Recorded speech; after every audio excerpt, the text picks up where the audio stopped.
Hello दोस्तों, welcome back to SSB crack exams. हम शिफाली और आज के वीडियो में हम जानेंगे कि आप इंडियन एयरफोर्स में एक पायलट कैसे बन सकते हैं। और आज का वीडियो स्टार्ट करने से पहले मैं आपको एसएसबी क्रैक एग्जाम्स के ऑनलाइन कोर्सेज के बारे में बताना चाहूँगी।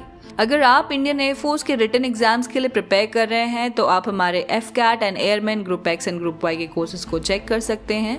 इन कोर्सेज में आपको full lectures, mock test, lesson plans और बहुत सारा कंटेंट मिलेगा जो आपको डिफेंस रिटन एग्जाम्स को क्रैक करने में हेल्प करेगा। इस कोर्स का लिंक आपको डिस्क्रिप्शन बॉक्स में मिल जाएगा।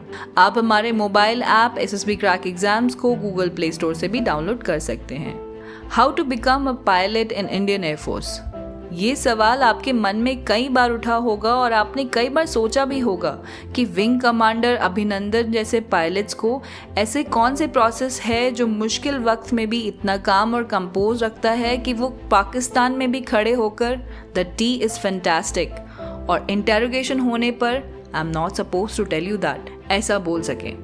पायलट होने के लिए आपको फिजिकली और mentally best of the best बनना पड़ता है ताकि आप एक सेकंड के स्प्लिट में भी डिसीजन ले सकें, क्योंकि आप एक ऐसी मशीन को कंट्रोल कर रहे हैं जो दुनिया के सबसे बेस्ट सेलेक्टेड लोग ही उड़ा सकते हैं, जिनका सिलेक्शन खुद एक ऐसे लंबे फिल्ट्रेशन प्रोसेस के थ्रू हुआ है जहां पास होने के चांसेस काफ़ी कम होते हैं। इंडियन एयरफोर्स में एक पायलट बनने के लिए किसी भी कैडेट के अंदर extreme dedication, strong will power and courage होना चाहिए ताकि वो एक चैलेंजिंग और रिवॉर्डिंग रोल के लिए तैयार रह सके। एक इंडियन एयरफोर्स के पायलट को रिगरस ट्रेनिंग के थ्रू जाना पड़ता है, जिसमें प्लेन उड़ाते समय एयर टू एयर कॉम्बैट जैसे मुश्किल काम भी रहते हैं। इंडियन एयरफोर्स के पायलट्स की मेन रिस्पॉन्सिबिलिटीज अपने ऐसे मिशन अकम्प्लिश करने रहते हैं जिसमें एनिमी बेसिस पर अटैक के साथ ही साथ अपने सोल्जर्स और सिविलियंस को रेस्क्यू भी कर सकें। तो आइए बात करते हैं उन कोर्सेज और एंट्रीज की जिसके जरिए आप एक एलीट ऑर्गेनाइजेशन के एलीट पायलट बनकर दुनिया के सबसे कॉस्टली मशीन को उड़ा सकते हैं। इंडियन एयरफोर्स में पायलट बनने के 4 तरीके होते हैं। Number 1, National Defense Academy, that is NDA. Number 2, Combined Defense Examination, that is CDS. Number 3, NCC entry. And number 4, Short Service Commission entry, that is SSC. और वहीं बाकी एंट्रीज ग्रेजुएशन के फाइनल ईयर या उसके बाद दी जा सकती है। तो चलिए सबसे पहले बात करते हैं national defence academy, that is NDA की। इंडियन एयरफोर्स की फ्लाइंग ब्रांच ज्वाइन करने के लिए कैंडिडेट को national defence academy NDA exam में अपेयर होना पड़ता है, जिसे यूनियन पब्लिक सर्विस कमीशन यानी कि UPSC कंडक्ट करवाता है। NDA रिटन एग्जाम्स और SSB क्वालिफाई करने के बाद कैंडिडेट्स को NDA खड़क वसला में 3 साल की ट्रेनिंग दी जाती है। यहाँ से पास आउट होने के बाद कैडेट्स एयरफोर्स के ट्रेनिंग एस्टैब्लिशमेंट जैसे कि एयरफोर्स एकेडमी दुंदेगल में स्पेशल ट्रेनिंग के लिए जाते हैं। और इस ट्रेनिंग के बाद कैडेट्स को इंडियन एयरफोर्स में परमानेंट कमीशन ऑफिसर्स या पायलट्स के तौर पर फ्लाइंग ऑफिसर रैंक से कमीशन दिया जाता है और किसी भी इंडियन एयरफोर्स स्टेशन में अलॉट किया जाता है। तो चलिए अब हम बात करते हैं combined defence service examination, that is CDS की। NDA के अलावा UPSC CDS यानी कि कंबाइंड डिफेंस सर्विस एग्जामिनेशन भी कंडक्ट करवाती है, जिसके जरिए एप्लीकेंट्स एयरफोर्स एकेडमी के साथ ही साथ IMA, INA और OTA के लिए सेलेक्ट होते हैं।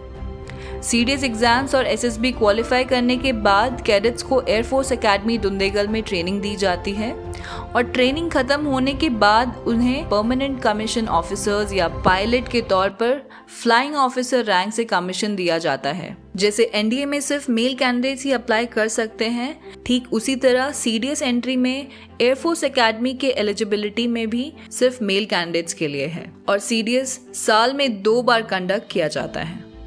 अब आगे बात करते हैं national cadet corps NCC special entry की।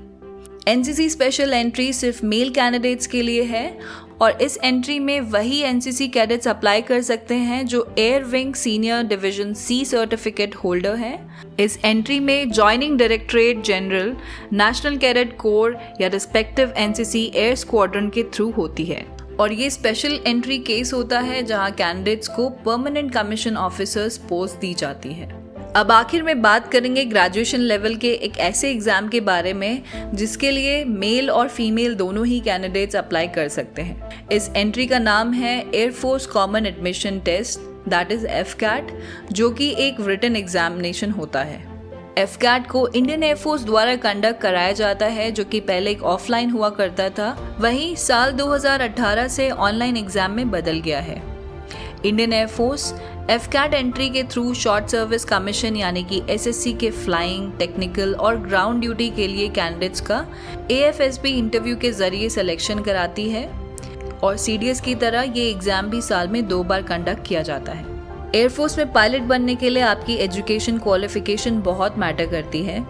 जैसे एप्लीकेंट्स को एनडीए के लिए फिजिक्स और मैथ्स होना मैंडेटरी रहता है, वहीं सीडीएस, एनसीसी स्पेशल एंट्री और एफकैट कैंडिडेट्स का एक ग्रेजुएट होना या फाइनल ईयर में किसी भी सब्जेक्ट में बैकलॉग ना होना मैंडेटरी है। अगर बात करें एज लिमिट की, तो एनडीए के थ्रू इंडियन एयरफोर्स में पायलट बनने के लिए आपकी एज 16.5 से 19 ईयर्स के बीच होनी चाहिए। वही बात करें सीडीएस, एनसीसी स्पेशल एंट्री और एफकैट के लिए, तो आपकी एज 20 से 24 साल के बीच में होनी चाहिए। आई होप आप लोगों को ये इंडियन एयरफोर्स के पायलट एंट्रीज के बारे में इन्फॉर्मेटिव वीडियो काफ़ी पसंद आया होगा। तो इस वीडियो को लाइक करना ना भूलें और अपने दोस्तों के साथ ज़रूर शेयर करें ताकि उन्हें भी ये इम्पॉर्टेंट जानकारी मिल सके। For latest update, do not forget to subscribe to our SSB crack exams channel and I will see you in the next video. Stay safe, stay healthy. जय हिंद।